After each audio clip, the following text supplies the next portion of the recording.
Hi guys, welcome back to Twilight Princess, and today it's more minigame madness, I'm afraid. If you don't like minigames, I'm sorry, but we've got a couple in this to do, and we also got something else to do, and some more art pieces and whatnot.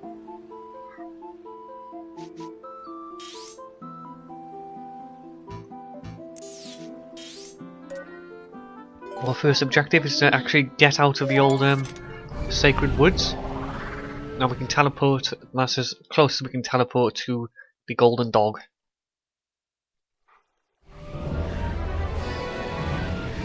And I don't know if you'll see me doing this in this part of the episode. The way I just keep changing and pressing the wrong buttons is just unbelievable.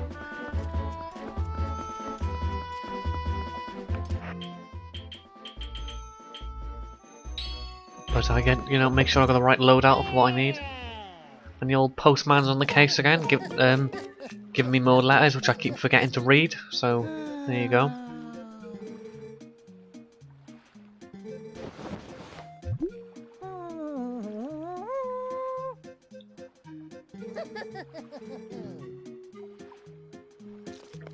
I do sometimes wish it would actually open the letters straight away for you, but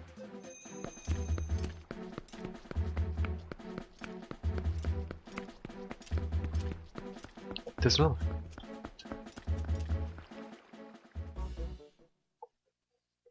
And our first port of call, whatever that means, you heard it said, I've not actually said it, is the star in the game again. And we can pick up the little doggy again who loves us for some reason. And if you come here and be a wolf, you can actually have a chat with the old doggeroony. But you can't transform into the dog in public like that. You have to be maybe out in the field or not where anybody can see you, which is quite a nice touch, and I do say so myself. And I get lucky with the mini game. I do it on my first go. Don't know how, but that's what I'm good at. But it just makes the game a hell of a lot better because you can actually grapple up the whole stage. So if you're down, you can get back up again straight away. So it's really good with shit like that.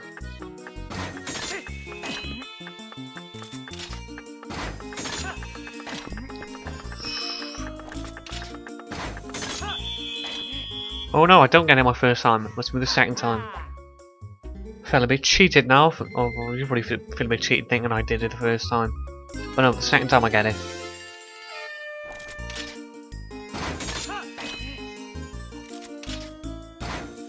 Another thing as well, the balls have got quite a decent hitbox as well, so you don't have to be dead on, which is okay. But like last time, I was literally like a quarter of a second off. It's unbelievable. But this way seems to work. And for our efforts, we get ourselves a big quiver, which is really good as well.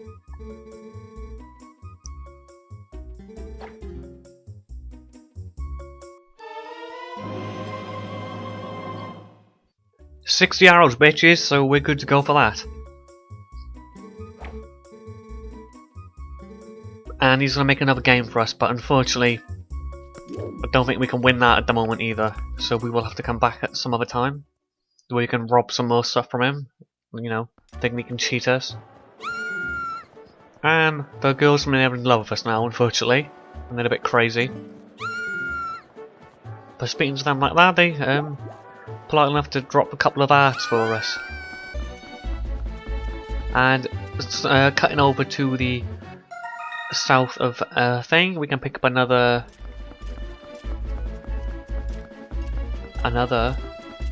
bug, and we can also see a gather out here, which is also a nice touch to have the characters out and about instead of being stuck in one place the entire game. But it's always a good idea as well to not always give the bug straight to her, because you might be able to get some rupees off her, because what it's for, you can't take it.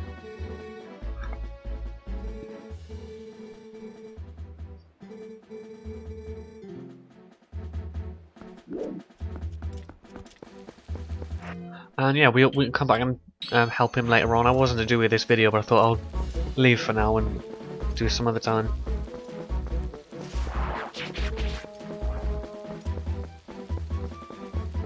We've also got a quick way into Lake Hylia from here, which for some reason I don't use, and I don't understand why. I don't know what's wrong with me sometimes, but we can go and learn ourselves a new move. It's a pretty snazzy jazzy move.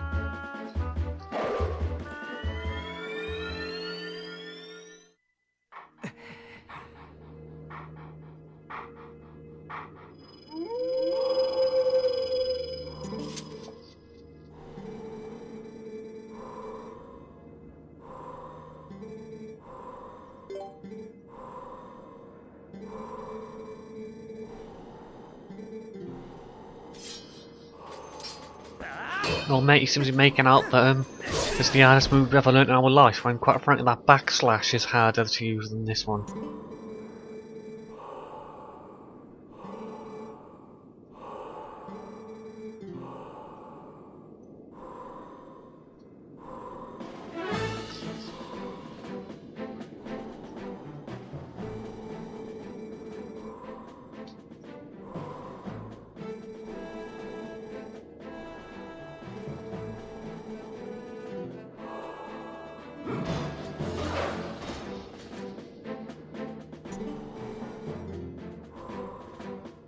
And yeah, so with this one we can stun them and just bowl straight over their head and give them a good whack across the ear roll.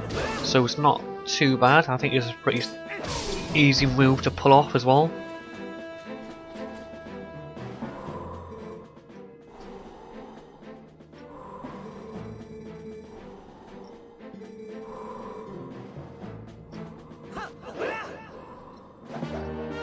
And we've only got a few more moves to learn now, which normally you would probably signify, oh, we're getting near the end of the game. We've still got a hell of a long way to go, which is good. It's good.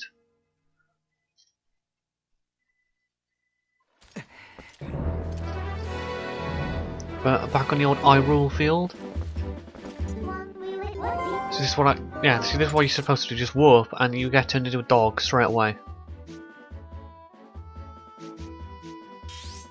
And we go straight down to Lake Hylia, and here we shall be taking part in another mini game. I don't know if you can remember from before, that parrot what tells us he doesn't need to speak to people. Well, we can finally speak to him as a dog.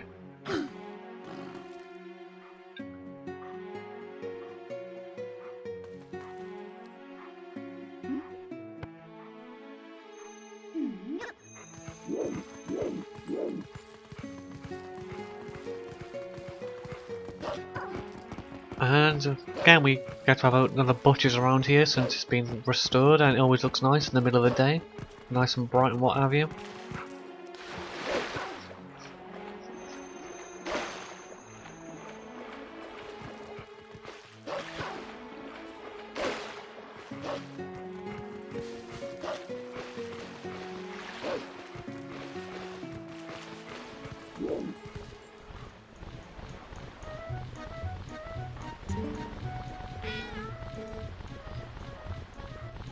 There we go, old plum old boy, and we can finally play his little game. We're going to play his little game, and what we've got to do is pop his balloons. And I think this is quite a fun game.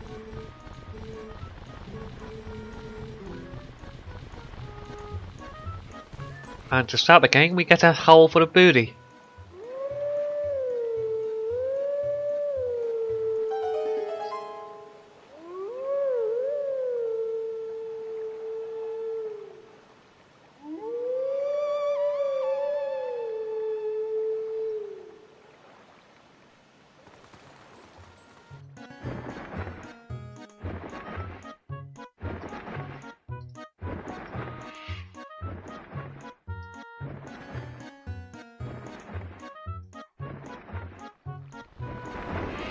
Quite frankly, this takes too long.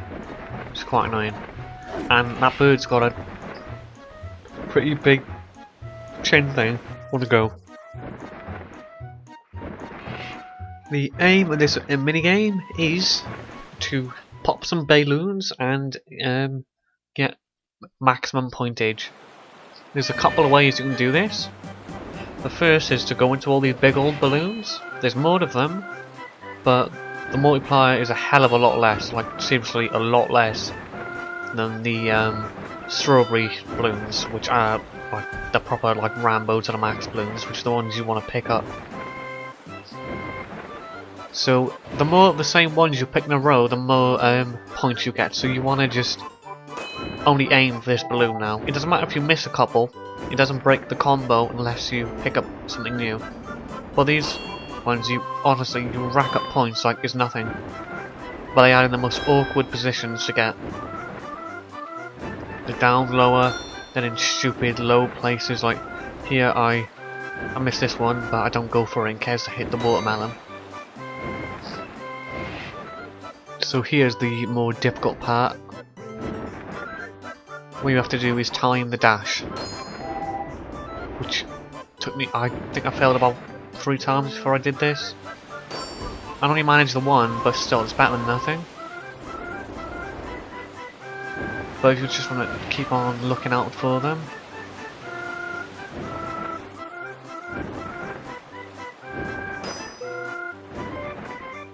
And because the multiplier, we're getting a hell of a lot of points now for each one. So up here now is when we hit the jackpot. And we've easily just smashed the target. So this minigame's over pretty damn quickly, and we got a pretty easy piece of heart. It takes a couple of tries, but compared to some of the other Zelda minigames I've played, this one's alright. I don't mind playing it again.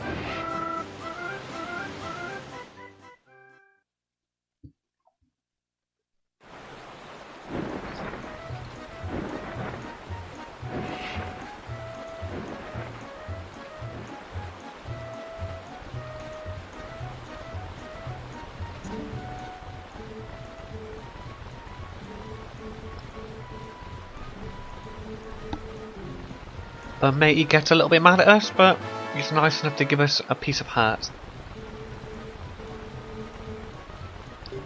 And I believe if we beat the high score, all we get is some cash money, which again we don't really need. But again, this game has so many options to make your money, so it's stupid. But now we can walk back to old Lake Hylia, I think, hopefully. Yep, where we can acquire another piece of heart.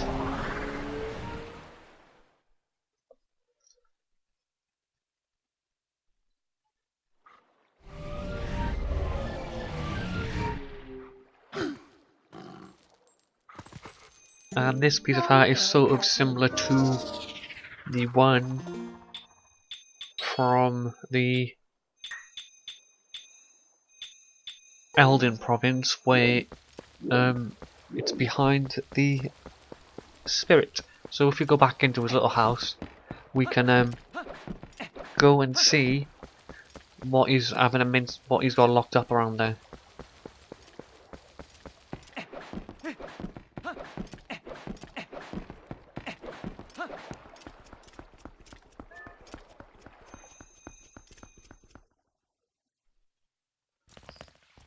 And before we actually get behind him, there's actually a fair bit of things in here for us to do. There's all these rocks with money in them, and all these chests with money in them as well, which adds up to quite a bit very quickly.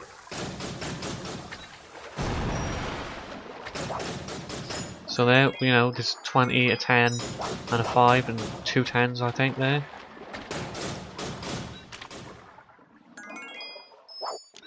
So this little bit of a rupee mine. So here's another 100 rupees in here for us. Might not need it just yet, but you know, we've got it on hand whenever we need to buy something expensive. Never know when we'll see another spare bottle or what have you. But this is actually behind him.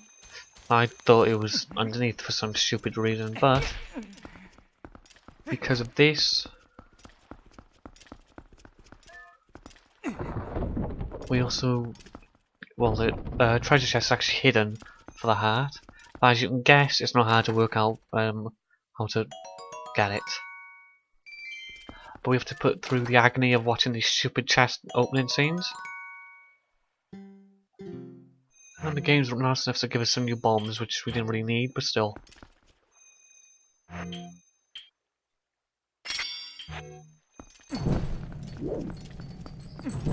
And the fact is, we got a nice full lantern as well, which we will need very shortly in the next video. Wow.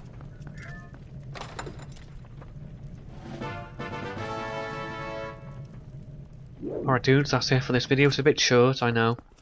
But the next one's got a bit more action in it. So I shall see you guys tomorrow.